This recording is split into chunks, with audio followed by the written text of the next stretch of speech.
as for India's use of the canard of terrorism, regurgitating stale arguments that are typical of all occupiers, let me emphasize that India itself is the principal perpetrator, sponsor, financer, and abettor of terrorism in the region.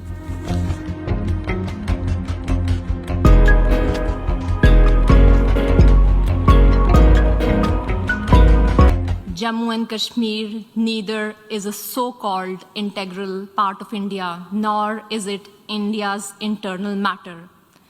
India remains in occupation of an internationally recognized disputed territory whose final disposition needs to be decided in accordance with the democratic principle of a free and impartial plebiscite under the United Nations auspices as provided for under numerous resolutions of the Security Council.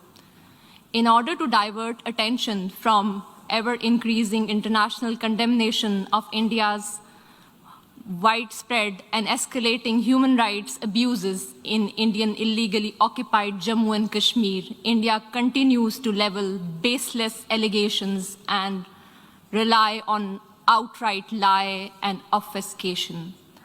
India's compulsive obsession with Pakistan is neither new nor surprising. It has permeated its ruling elite and governance structures. But there is a method to this obsession, as it underpins India's electoral and foreign policy under the ruling RSS-BJP Hindutva-inspired government. The Hindutva order of the ruling party has created an atmosphere of fear among all minorities, including Muslims, Christians, Sikhs, and Dalits. The Indian delegation would do well to reflect on the deeply troubling trajectory their state is embarked upon, rather than indulging in patent falsehood about Pakistan.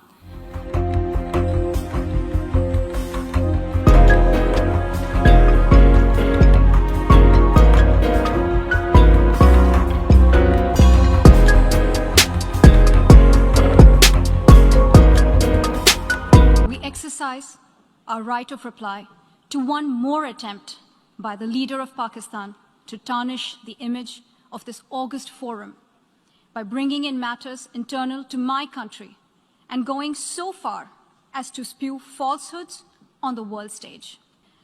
While such statements deserve our collective contempt and sympathy for the mindset of the person who utters falsehood repeatedly, I am taking the floor to set the record straight.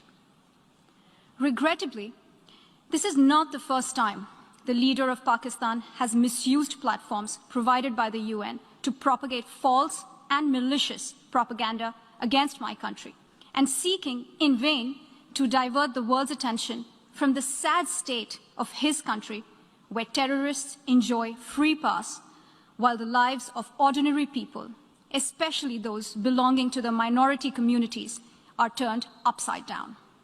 Mr. President, member states are aware that Pakistan has an established history and policy of harboring, aiding, and actively supporting terrorists.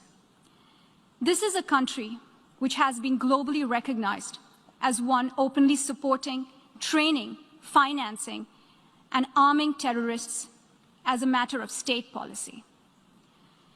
Finally, Mr. President, let me reiterate here that the entire Union territories of Jammu and Kashmir and Ladakh were, are, and will always be an integral and inalienable part of India. This includes the areas that are under the illegal occupation of Pakistan. We call upon Pakistan to immediately vacate all areas under its illegal occupation.